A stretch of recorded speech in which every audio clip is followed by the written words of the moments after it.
Gamers, what's going on? It's Breacher, and we're going to talk about our last part, the finale of DPS week. We've learned how to DPS, right? How to push ourselves. We've also learned to look at things in a different way and focus on our targets and make decisions based on that. And then we looked at how we can turn that into something useful and how we can then grow as a player and make sure we're killing bosses. Now we need to talk about the finale bit. The bit that people tend to screw up on, which is communication. Raiding is an ever-progressing story. It's an ever-progressing story, and it needs to constantly be filled with dialogue in order to make things happen. Now, I'm going to do some... I'm sorry. I'm going to do some very simple sort of graph stuff here, okay? But bear in mind, I think this will make a lot of sense to people. We're going to look at progress versus attempts. What we want to see is a steady stream of progress as we make more attempts, which then eventually leads to the boss dying. Now, communication... in its basic simple form, most people tend to be very communicative very early on in a fight, and then it kind of tapers off and we think we've got things set in stone, and then we're eventually waiting for the kill to happen. We're working on things like execution, but that's not really what happens, is it? Let's be honest. So maybe this will look something similar to what happens with you guys, and then you can kind of fill in the blanks yourself. So we have the start, which is huge amounts of progress in very short attempts. That is generally down to people who've seen videos. You have a general idea of the strategy that's in play, of how people actually did this encounter. And in the first few pulls of a fight, you make a lot of progress and you start seeing things for yourself. You start making connections. And usually during this period of time, there's loads of communication. Loads of communication from all kinds of people. And as a DPSer, you'll be making the very basics of communication, which are, can we stand here? Can we do this? You're not positioning them so we can cleave, blah, blah, blah, blah, blah. Or the usual stuff. Can you move these closer? Can you make this happen? Can you spread this out? Can you move this away? We don't want this to happen, blah, blah, blah, blah, blah. And that tends to happen probably in your first 10 pulls, right? Then what happens is the horrible moment, which is this. And that's when progress just seems to come to a grinding halt, right? It comes to this absolute grinding halt. Very little progress in a similar amount of attempts. And this is where you've hit your first wall. Yes, you've seen a video of how this was done, but you don't know the intricacies. We talked about this earlier in a different video. We don't know the intricacies. What were people doing on an individual basis there? How are they dealing with this? This isn't explained in an overall guide. This isn't what's happening. So how do we know how to deal with this? And you start to make less and less progress at a pretty severe rate as you do more pulls and you're trying to figure out things that are going on. And communication at this point tends to really drop off because you've hit a wall and you're trying to figure out what to do with this wall. And until you do, it gets pretty difficult to make good progress and that boss just isn't dying.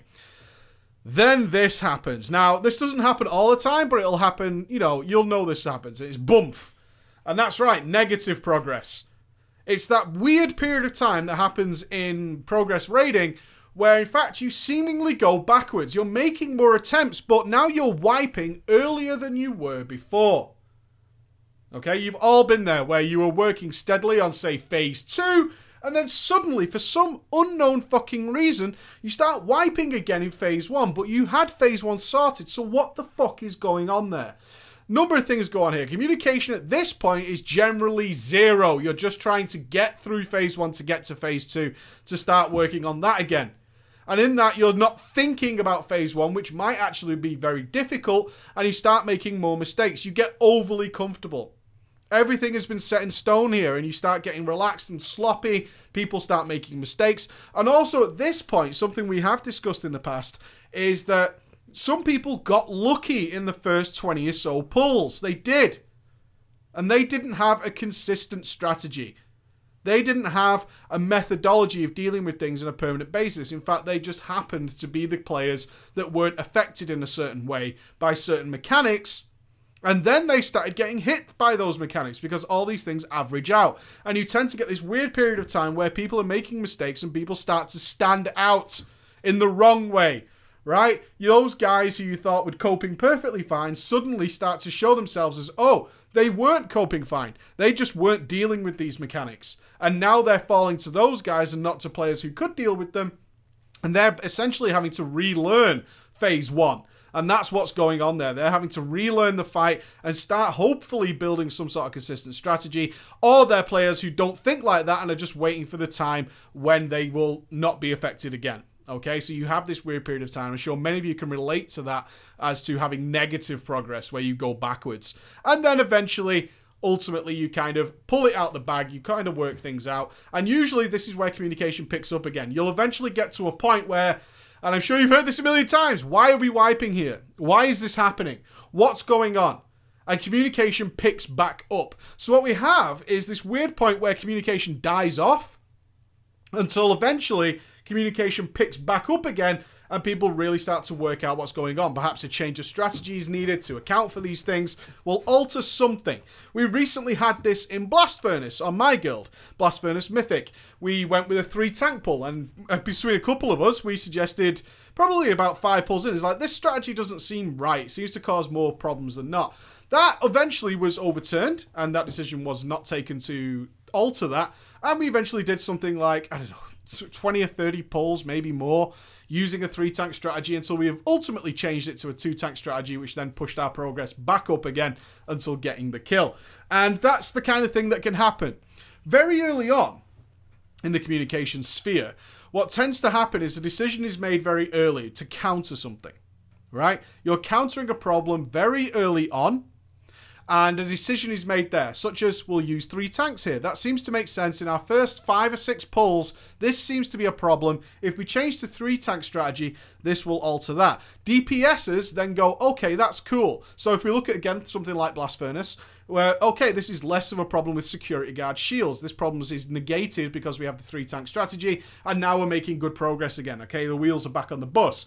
The problem you then find is, in fact, during those early stages, you were making a lot of decisions and a lot of communication was going on for things that people were still getting used to. And that's so important to remember why communication is an ever-evolving dialogue. Because you're making a lot of communication earlier in the fight, first time you've seen it, a lot of discussion going on. And some of those decisions, some of those strategies, some of the ideas that you come up with are actually countering things that aren't going to be a problem later in the fight. And your counter has actually become a hindrance because you're not actually countering anything anymore. That's not happening. So you need to bear in mind that's going on. So what can we do as DPSs? As a damage dealer, and this is why communication is very much into the damage dealer's hands, you have an ultimate perspective. Why? Because you cover all the bases. Tanks don't cover all the bases. There is 2 tanks maximum in specific locations dealing with certain things, and in WoD they're dealing with many things. Okay, they're dealing with their own problems, not really problems that DPSs who are having a wider scope of view can deal with. Healers are the same. If it's a particularly healing intensive fight, I guarantee you that most of your healers aren't picking up on simple nuances, whereas damage dealers are. You are ranged, you are spread out across the entire room, you are melee, you are really in the thick of it and seeing things going on. This is why it's so crucial that damage dealers are not being quiet.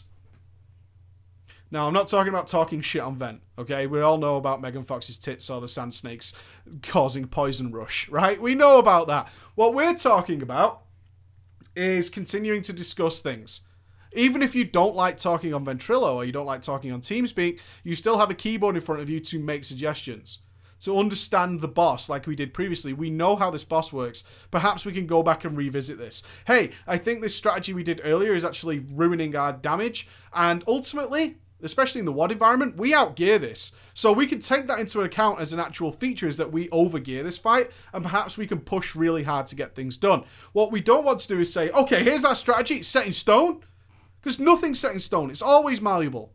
Always alterations to be made. Every time your gear level increases, there's more opportunity for damage. How does that affect the fight? And that happens on a week-by-week basis. I always say, when you're farming, don't feel like that's just how it has to be done. Because that's a terrible attitude to take. And it gets farming to be super boring.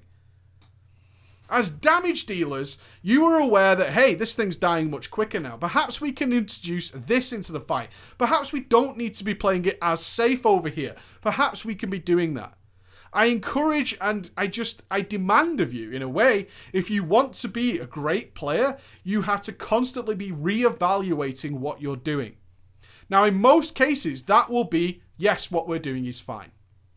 This is still working for us. This is fine. When you hit the walls, That's when you need to reevaluate what were you doing earlier on. So in our case, in Blast Furnace, it was like, well, we were not having a great transition into Phase 2 because we had to go and AoE all these ads down.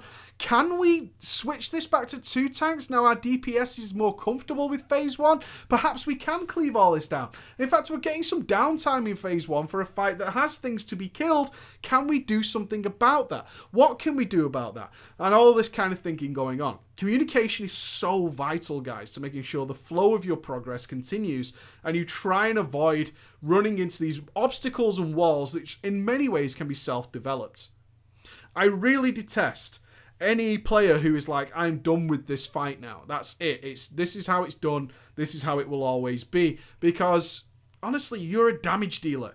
Every single week you become stronger. Your friends become stronger. You become more powerful. And not using that to your advantage to reevaluate things, to look at things differently, and to try new and interesting things, that will stagnate your raid and will definitely hurt your progress. Sitting back at your computer, slapping on Netflix or slapping on Spotify, and just going, well, I know Phase 1 now, let's do this. And then you start to see this negative progress curve going on. That's when you run into harsh times. That's when problems occur, because you've given up on your progress. You feel like you have done your progress for one part. But even on farm, guys, progress is a continual event. It's an ever-evolving dialogue, an ever-growing story. It becomes more and more intricate as more and more things are learned. As more and more practice is taking place, you become clearer, you become more powerful, you become better. You naturally do more damage because you're more aware of timings. You're more aware of when mobs will be where, when you can cleave, when you can't. All these things are ever-growing and becoming more and more perfected as the fight goes on. As that happens, that changes strategies you had earlier on. And it makes it grow. All right, guys, thank you so much for listening. I hope you enjoyed DPS Week. I hope that's added some maturity and some mindset to how you go about things. I'll talk to you soon. Bye-bye. What? I'm recording.